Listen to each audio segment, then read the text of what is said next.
మీరు నేరుగా తిరుమల కొండపైకి వెళ్ళిన తర్వాత మనకి సిఆర్ఓ ఆఫీస్ దగ్గర ఆఫ్లైన్లో రూమ్స్ అయితే ఇవ్వడం జరుగుతుందండి. అక్కడ మీ యొక్క ఆధార్ కార్డు, మొబైల్ నెంబర్ తోటి మనకి సిఆర్ఓ ఆఫీస్ దగ్గర కింద గ్రౌండ్ ఫ్లోర్లో లైన్లో నుంచుంటే మనకి అక్కడ రూమ్ కోసం రిజిస్ట్రేషన్ అయితే చేయడం జరుగుతుందండి. ఈ విధంగా రిజిస్ట్రేషన్ కంప్లీట్ అయిన తర్వాత మీకు ఒక 2 అవర్స్ తర్వాత మీరు ఇచ్చినటువంటి మొబైల్ నెంబర్కి మీకు రూమ్ ఎక్కడ ఎలర్ట్ అయింది అనేటువంటి ఇన్ఫర్మేషన్ రావడం జరుగుతుంది. మనకి సిఆర్ఓ ఆఫీస్ దగ్గర ఆఫ్లైన్లో అయితే ₹50 రూము, ₹100 రూము, ₹1000 రూము, 1500 వరకు కూడా మనకి ఆఫ్లైన్లో ఇవ్వడం జరుగుతుందండి. తిరుమల కొండపైన ఎన్ని రూమ్స్ అయితే ఖాళీ ఉన్నాయో అన్ని రూమ్స్ కూడా శ్రీవారి భక్తులకి అయితే ఇవ్వడం జరుగుతుంటుంది.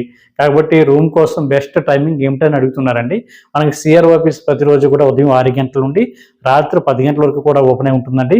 మీకు రూమ్ దొరకాలంటే బెస్ట్ టైమింగ్ వచ్చేసి ఉదయం 6 గంటల నుంచి మనకి 11 లోపు అయితే రూమ్ అన్నది సిఆర్ఓ ఆఫీస్ దగ్గర ఆఫ్లైన్లో చాలా ఈజీగా దొరుకుతుందండి. అక్కడ మీ యొక్క ఆధార్ కార్డు, మొబైల్ నెంబర్ తోటి రూమ్ కోసం రిజిస్ట్రేషన్ అయితే చేసుకోవచ్చు. కాకపోతే ఒక విషయం గుర్తుపెట్టుకోండి, చాలామంది రూమ్ కోసం రిజిస్ట్రేషన్ చేసుకుని ఉంటున్నారు. కాకపోతే వీళ్ళకి కొంత టైం అయిన తర్వాత ఎస్ఎంఎస్ కానీ అదేవిధంగా రూమ్ ఎక్కడ ఎలర్ట్ అయింది అనేటువంటి ఇన్ఫర్మేషన్ వీళ్ళకి అసలు తెలియడం లేదండి. ఈ టైంలో మీరు ఏం చేస్తారంటే సిఆర్ఓ ఆఫీస్ దగ్గర ఆపోజిట్లో మనకి ఏఆర్పి కౌంటర్ ఉంటుందండి. అక్కడ చిన్న ఎల్ఈడి స్క్రీన్స్ అయితే ఏర్పాటు చేయడం జరిగింది. ఆ ఎల్ఈడి స్క్రీన్స్లో మీకు రూమ్ కోసం ఇచ్చినప్పుడు చిన్న రిజిస్ట్రేషన్ నెంబర్ ఉంది కదండి, చిన్న స్లిప్. ఆ స్లిప్ మీద ఉన్నటువంటి నెంబరు అక్కడ రన్ అవుతున్నటువంటి నెంబర్ని ఒకసారి కంపేర్ చేసుకోండి.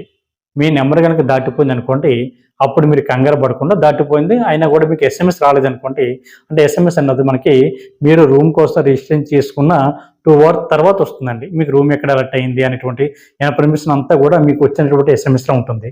ఒకవేళ ఎస్ఎంఎస్ అన్నది రాలేదు అనుకోండి, అప్పుడు మీరు కంగారు పడకుండా ఇక్కడ కూడా ఎల్ఈడి స్క్రీన్లో మీరు చూసుకుంటారు కదా, అప్పుడు దాటిపోయింది అనుకోండి, మీరు ఏఆర్పి కౌంటర్ లోపలికి వెళ్ళిన తర్వాత చిన్న చిన్న మిషన్స్ ఉంటాయి.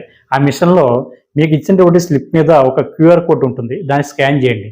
చేసిన తర్వాత మీకు రూమ్ ఎక్కడ ఎలర్ట్ అవుతుంది అనే ఇన్ఫర్మేషన్ అయితే అక్కడ డిస్ప్లే అవుతుందండి. దాన్ని ఫోటో తీసుకుని మీరు ఆ ప్లేస్కి వెళ్ళి అక్కడ మీరు అమౌంట్ అన్నది ఆన్లైన్లో కట్టాలి.